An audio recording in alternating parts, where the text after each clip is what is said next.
Hello again, everyone, and welcome back to Cinderella phenomenon. So Rumple convinced us to flirt with someone, a random stranger, to try and be, good. It didn't work out. We tried apologizing to Annice. We didn't get our good deed. It's sad, but whatever. We ignore her. I'm thinking about heading out into town, but then reconsider, and I decide to head to the forest instead. Because Annice told us that she's now an orphan and can't go back to her aunt's place. And so when we fired her on the first day of her job because she tried to save the doll and then lied about fighting off a crow, then she got fired and had no place to go until Parfait took her in. So anyways, I make my way to the forest clearing. In the dark, everything feels a lot more comfortable. Here I do not have to pretend to listen to anyone, and I do not have to talk about myself. I settle down on a rock and stare up at the sky. Oh, we did get a ding-a-ling! I apologized, but Annice did not even understand my apology. And even now I still cannot bring myself to trust those at the Martian. I sigh and find myself speaking loud. Maybe I am the Ice Princess. Ah, but have you seen the beautiful sculptures that can be made from ice, Princess? Hey, what? I turn to see Rumple walking toward me, a broad grin on his face. Ice always sparkles in the sun. It glistens and stands so proudly where it's been sculpted. I stare at Rumple blankly. He sighs and shakes his head. I am sorry. That one was particularly bad, wasn't it? He sits down beside me and his grin falters a little bit.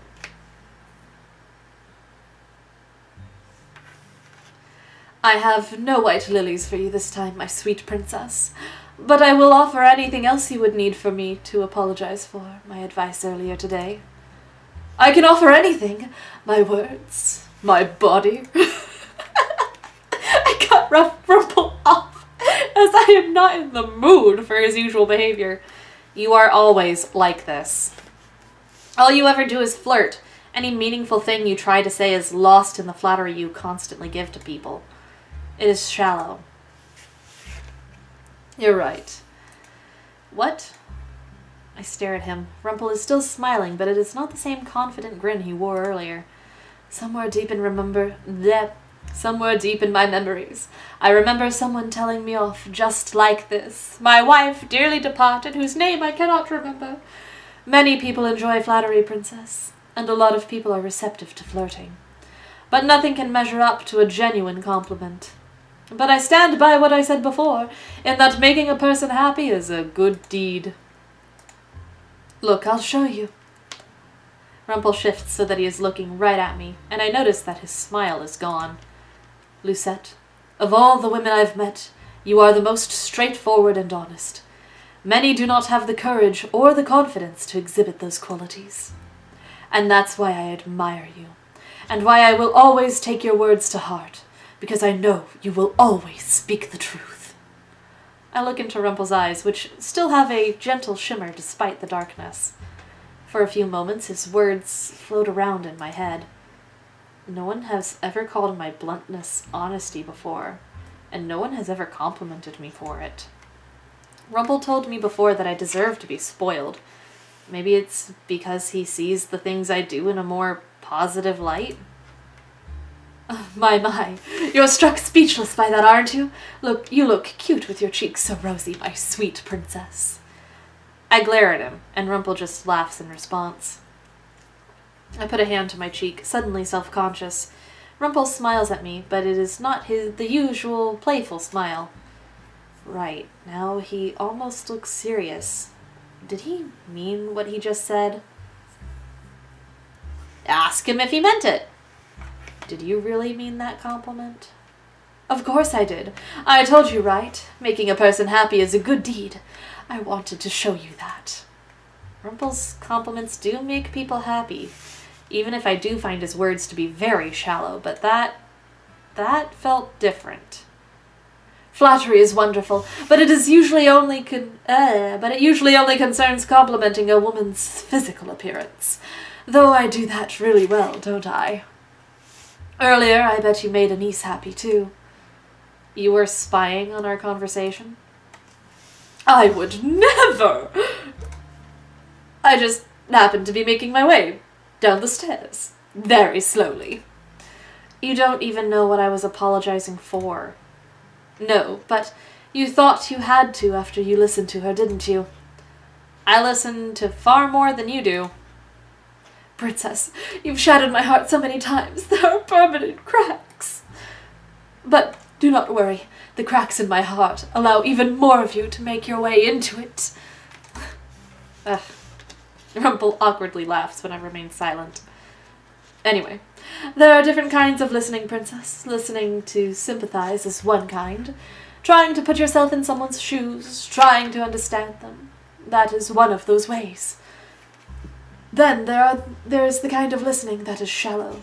One pretends to listen, without ever letting the words flow into their heart. Words are fickle things. Mother always told me that people lie and that they would say whatever benefited them. It is foolish to trust words. What if Annice had been lying to me? Why would I put so much blind faith in people? Because more often than not, people are good, Princess. I let out an exasperated sigh. Sometimes I cannot tell if I am angry or confused by Rumple. Ah, what a beautiful sound! It was as if the sweet wind itself was gently tickling my ear. I slide away from him and scowl. Your scowl is adorable too, and you have such delicate lips. Right. I am still convinced that his earlier compliment was just a lie. How can he say something genuine and then slide right back into this pitiful flattery? For a moment, silence falls, and I find to my surprise that it is not awkward being alone with Rumple. Will you accept my apology for earlier? I promise I'll never try to get you to flirt with anyone ever again.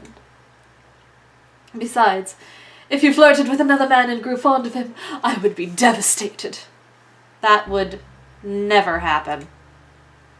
You didn't let me finish.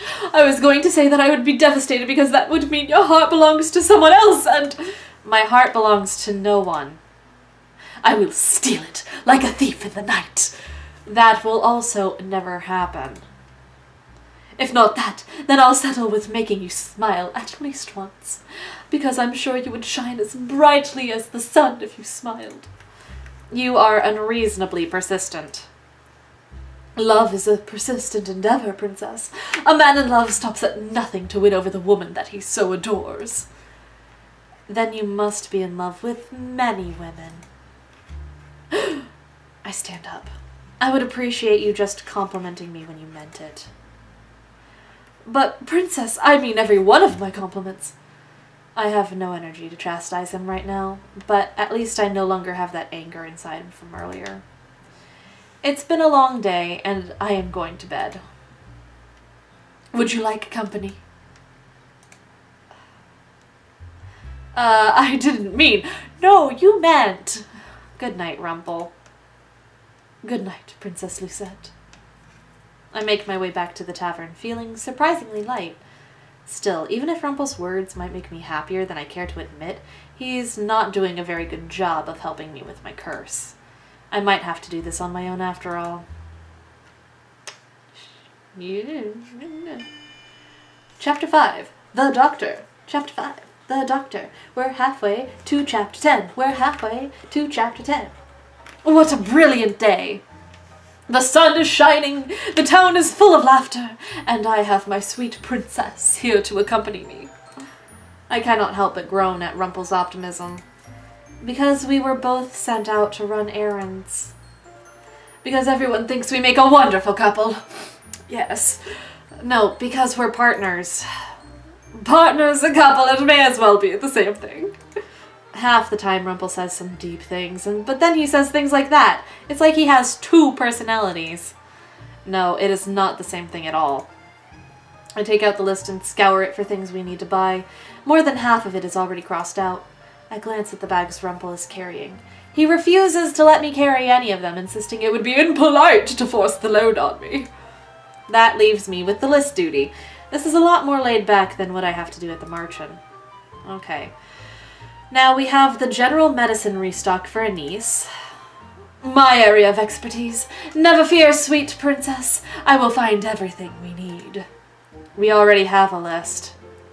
But Rumple just hums enthusiastically as we continue on our way, and I am not entirely sure if he heard me or not. We arrive at the little medicine shop in the central plaza. A man exits through the front door, coughing so loudly people turn their heads to stare at him. I wait for the man to pass so that I can open the door to the store, but then I notice that Rumple hasn't budged beside me at all. My eyes do a quick scan of the man before he slowly begins to walk toward him. "Sir, you are sick." What's it to you? Even if I was sick, lad, there's nothing I can do if I don't have any money. Besides, it's not like this'll kill me. It's just a cough. How long have you had your cough, sir? It seems like such a minor thing, but Rumple suddenly looks so serious about it. He looks at the man with his eyes slightly narrowed as if trying to see past him. It's been with me for more than 3 days. Coughs are pesky things, aren't they? They're usually the last thing to go, but at least they're not deadly most of the time. Even if you can't buy the medicine, sir, there are other at-home remedies that might help with your cough. Boy, I've already tried warm tea. My wife's given me enough of that. Water is good for your throat too, sir. Any kind of steam works too. If the cough is riddled with mucus, it'll be easier to expel with steam. When you can't afford the medicine, sometimes the simple things will help. And coughs stay for a while, so don't fret if you can't get rid of yours immediately. Well, I appreciate the advice. Not exactly what a doctor would tell me, but it'll have to do. The man thanks Rumple before walking off. I notice Rumple looking down at the ground, a rather forlorn expression on his face. Is what he said true? About what, Princess? About doctors not giving advice about at-home remedies. Most of the doctors don't believe in such things. They always think that medicines work better than at-home or herbal remedies. The medicines do help, but sometimes they aren't necessary.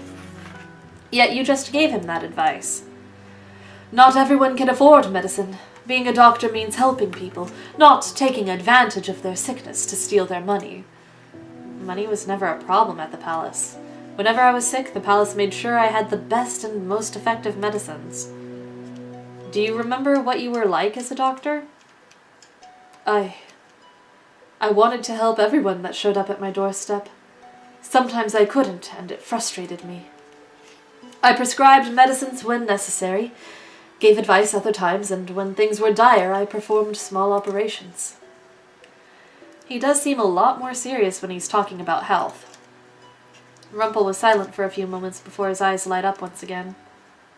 Anyway, shall we go stock up on our medicine? I thought you said medicine wasn't always helpful.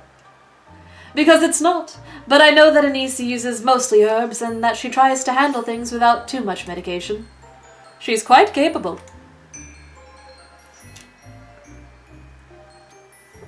We enter the shop, and in no time at all, Rumple spots the items on our list. We use up the rest of our money and buy the medicines and remedies that we need, and then we begin to head back to the tavern. On the way there, Rumple strikes up a conversation again. So, Princess, have you given any thought to what I said before? About what? You've already forgotten? About making people happy! What? You know, you could make me happy right here and now by giving me a kiss on the cheek. I stare blankly at him before walking away. No, thank you. And alas, my hopes are dashed again. When we are at the outskirts of town, I pause and turn around. It is as if I can feel eyes at my back, but I do not see anyone openly staring at me. Is someone watching me? Suddenly, I feel warmth in my hand, then fingers interlaced through mine. Rumple pulls me a little closer, his expression oddly gentle. Don't worry, my sweet princess. You're safe with me. Suddenly, his face is a lot closer to mine, and I can see his features more closely. It is like the night in the forest, except his face is not marred by the same shadows. There is caution in his eyes, but it is not directed at me. Did you see someone following you? No, I just thought I felt someone looking at me. Better to stay together then. We begin walking again. The two of us begin to head back toward the Marchen. Rumple has all the bags in one hand now. He hums a little bit as we walk. It is remarkably peaceful, so much so that I do not even mind him holding my hand. No, it suddenly feels a lot safer. I'm so lost in reverie that I do not even notice when we turn and go in the opposite direction. Huh. This is not the way back to the Marchen. On the contrary, it's just a more scenic path. Don't you like the forest, Princess? I have not seen it in daytime before. It's rather pretty. The shafts of light coming through the canopies, the soft blades of grass that tickle your ankles. I need to read this in his voice. It is such a romantic place. No matter what he says, this does not lead back to the Marchen. It is not a scenic path, or a path at all. Stop walking? I instantly root myself in place, and even though Rumple is far taller than me and far stronger, he stops after noticing I am no longer walking. Oh, Princess, do you want to stop and admire the scenery? Why are you taking me through here? I do not care about scenery, and I do not care about walking anywhere with you. Oh, Princess, your honesty really is a treasure. One day I will make it so you enjoy going places with me, not just holding my hand. Ugh. I quickly slide my hand out of his, my face feeling somewhat hot. Ah, there's the sweet rosiness to your cheeks. You never answered my question. It's a detour. We were only going to be in here for a few minutes. If you thought you saw someone's eyes on you, it's better to divert their attention away from the Marchen. And before you say it's dangerous, yes it is. But we're still not far enough away from town to worry about safety. Ding-a-ling-a-ling, and I believe I can protect you. Won't you compliment my cleverness, sweet princess? He takes a step forward, bridging the short distance between us, and then suddenly his fingers are around my wrist again. But he does not lace his fingers through mine. Instead, he takes my hand in his and pulls it up to his face. Before I realize it, my hand is on his cheek, his hand cupping my own. Ha! Princess, you can trust me. Always, I mean. I can sense that sometimes you trust me, sometimes you don't. But you do not need to be so cautious around me. I shower you with compliments because I believe you deserve them. I tell you that I enjoy being around you because I do. I should be focusing on his words, but all I can look at are his eyes. What do I need to do for you to fully trust me? Mother told me that people lie, so how can I trust that everything he says is the truth? Perhaps if I stopped throwing compliments at you.